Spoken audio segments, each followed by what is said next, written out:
अस्सलाम वालेकुम।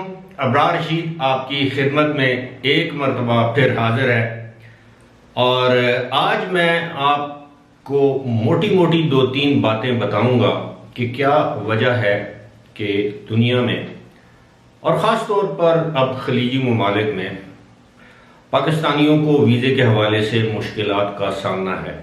इसकी वजूहात क्या हैं और पहले खलीजी ममालिक में पाकिस्तानियों के लिए ख़ास तौर पर विज़िट वीज़े की कोई इतनी ज़्यादा मुश्किलात नहीं थी और एक आध दो ममालिक में विज़िट वीज़े के लिए भी मुश्किलात थी, लेकिन उन ममालिक ने उन मुश्किलात को दूर कर दिया, बल्कि पाकिस्तानियों के लिए विज़िट वीज़े को सहल बना दिया, जिनमें कतर सर फहरिस्त है, ओमान भी उसमें शामिल है। लेकिन अब ओमान भी पाकिस्तान के हवाले से विज़िट वीज़े के हवाले से मैं बात कर रहा हूँ, सख्ती बरत रहा है।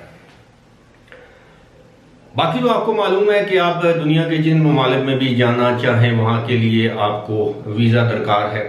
शायद दुनिया के 6-7 ऐसे ममालिक हैं जहाँ वीज़ा ऑन अराइवल है। यहाँ तक कि एक वक्त था कि तुर्की में और चीन में भी वीज़ा ऑन अराइवल था, यानी पाकिस्तानियों को तुर्की या चीन जाने के लिए वीज़े की ज़रूरत नहीं थी। अब उन्होंने भी, इन दो ममालिक ने, जो पाकिस्तान के दोस्त ममालिक हैं, उन्होंने भी ये पाबंदी आयद कर दी है। लेकिन मैं इस वक्त जिक्र करूंगा बिलखुसूस UAE के हवाले से कि क्या वजह है कि पाकिस्तानियों को अब वीज़े नहीं दिए जा रहे या आसानी से नहीं दिए जा रहे।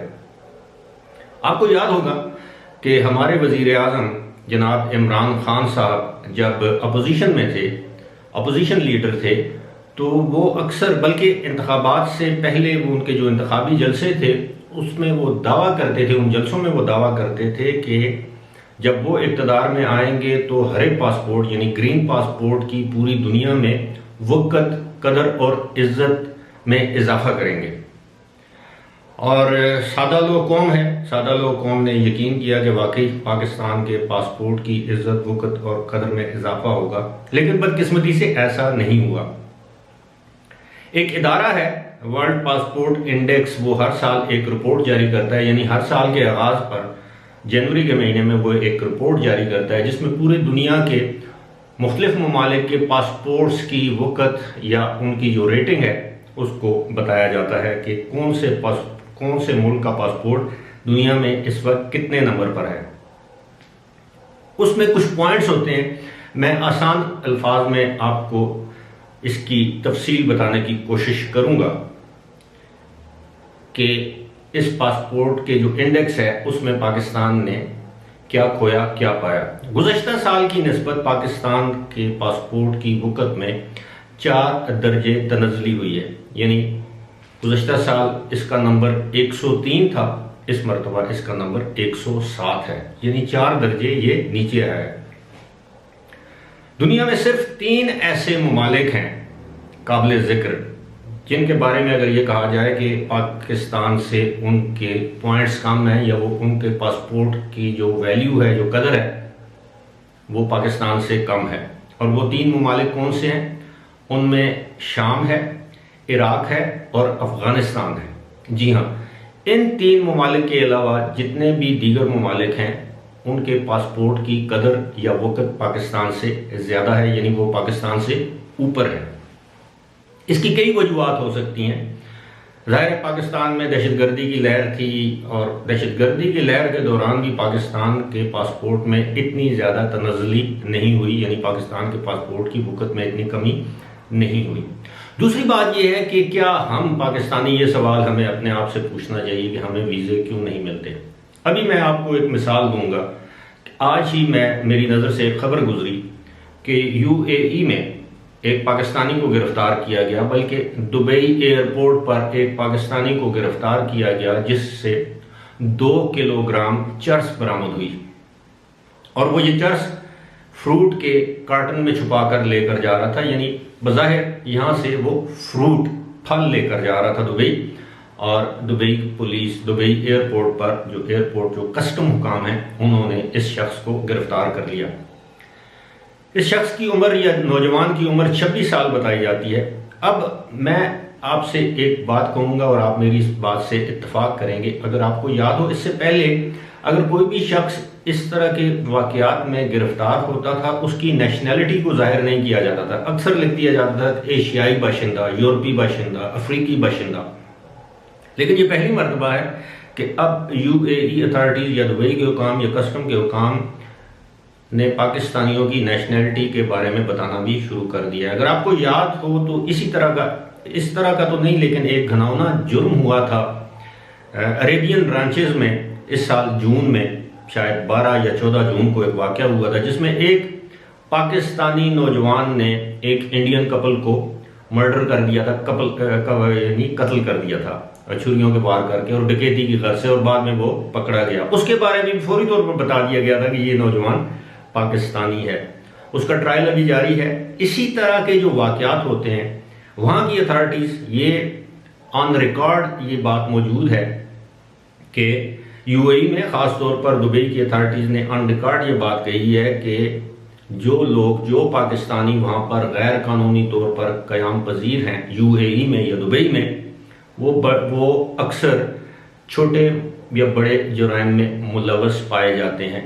अब आपको मैं कई मरतबा बता चुका हूँ कि दुबई या यूएई में भीख मांगना भी जुर्म तस्वुर किया जाता है, और मैंने खुद अपनी आंखों से देखा है कि बहुत से लोग पाकिस्तानी वहाँ पर भीख मांगते हैं और कोई ना कोई बहाना करके मेरा पासपोर्ट गुम हो गया है, मेरा टिकट ज़ाया हो गया है, मेरे पास खाने को कुछ नहीं है, मेरी माँ बीमार है, मैं खुद बीमार हूँ, इस तरह के उज़र करके, बहाने करके आपसे वो भीख मांगते हैं, आपसे या लोगों से। अब ऐसी सूरत हाल में अब मुझे आप बताएं, मैं आपसे मुखातिब हूँ, मैं आपसे सवाल करता हूँ कि आप बताएं, जब हम जुर्म भी करें, जब हमारा मुल्क उसके पासपोर्ट की वक़्त भी वो ना हो जैसे दूसरे ममालिक की है, तो फिर दुनिया के दीगर ममालिक हमारे बारे में क्या सोचेंगे? वो हमें वीज़ा देने से पहले 10 मरतबा नहीं 1000 मरतबा सोचेंगे। जब हम विजिट वीज़े पर यहाँ से जाकर वहाँ गैर कानूनी तौर पर मुकीम होंगे, मैं सिर्फ यूएई की बात नहीं कर रहा, मैं दीगर ममालिक की भी बात कर रहा हूँ, जब हम वहाँ पर गैर कानूनी तौर पर क़याम पजीर होंगे, वहाँ के कानून को अपने हाथ में लेंगे, यहाँ से 2 नंबरी करके यूएई जाएंगे, वहाँ पे हम बताएंगे कि जी हमारे पास रिटर्न टिकट है। जब वो तफ्तीश करें, तहकीक करें, तो पता चले कि रिटर्न टिकट जो है वो डमी है, जाली है, हम जालसाजी में मुलव्वस हों, हम छोटे मोटे जुराइम में मुलव्वस हों, तो फिर जाहिर है हमारे पासपोर्ट की वक़्त ऐसी ही होगी। अब इसमें अकेला इमरान खान बेचारा क्या करे? ये तो कौम का मामला है। इमरान खान के पास जादू की छड़ी तो है नहीं कि वो एकदम से छड़ी जादू की चलाए और वो बता दे कि ये आज पाकिस्तानी पासपोर्ट दुनिया के 10 बेहतरीन पासपोर्ट में से एक है या ताकतवर पासपोर्ट्स में से एक है। ये तो बहैसियत कौम हम लोगों को फैसला करना है कि हम लोगों ने अपने रवैये से दूसरे ममालिक में जाकर अपना मुकाम कैसे पैदा करना है। मैं अक्सर आपसे कहता हूँ कि जब हम किसी भी मुल्क में जाएं तो हम अपने मुल्क के सफ़ीर होते हैं। हमारा हर अच्छा या बुरा काम हमारे मुल्क के हवाले से होता है। लोग हमें उसी तरह ट्रीट करेंगे। हम अच्छा काम करेंगे, कोई बेहतर काम करेंगे तो दुनिया हमारी तारीफ करेगी। अगर हम बुरा काम करेंगे तो दुनिया पाकिस्तान के बारे में मनफी ख्यालात या सोच रखेगी, जो आजकल हैं। अब बहुत से लोग मुझसे पूछते हैं जी कि क्या वजह है कि नौजवानों को यूएई का वीज़ा फ्राहम नहीं किया जा रहा, 40 साल से ऊपर का वीज़ा फ्राहम किया जा रहा है। ऐसी बात हरगिज़ नहीं है। एक तो हम सुनी सुनाई बातों पर यकीन कर लेते हैं। बहुत से हमारे यूट्यूब चैनल के जो प्रेजेंटर्स कह लें, होस्ट कह लें, यूट्यूबर्स कह लें, ब्लॉगर्स कह लें, जो भी आप उनको नाम दें, तरह तरह की मन घड़त खबरें अपनी वीडियोज़ को मशहूर करने के लिए, व्यूज़ हासिल करने के लिए वो वीडियो बनाते हैं। ऐसी कोई बात नहीं। मैंने 2-3 दिन पहले मैंने एक वीडियो की थी जिसमें मैंने आपको बताया था एक बच्चा, मेरे लिए तो वो बच्चा ही है जिसकी 1998 तारीख पैदाइश है, अब उसको वीज़ा मिल गया है। अब उसकी उम्र कितनी होगी? 40 साल से ज़्यादा तो नहीं है ऑब्वियसली।